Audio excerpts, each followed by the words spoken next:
Power star Pawan Singh का हुआ दबदबा ही खत्म। जी हाँ, पावर स्टार पवन सिंह का मूवी हुआ फ्लॉप हर हर गंगे। जी हाँ, DR रिकॉर्डिंग पे आप लोगों को देखने के लिए मिला होगा, जो कि आज सुबह 8 बजे आपके यूट्यूब चैनल DR रिकॉर्डिंग पे रिलीज़ किया गया हर हर गंगे मूवी। कहीं ना कहीं बात करें 14 घंटा में 8 लाख व्यू, तो ये बहुत ही कम है दोस्तों।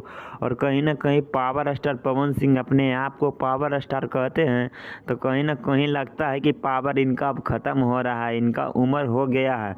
अब भोजपुरी इंडस्ट्री में किसी और को मौका देना चाहिए।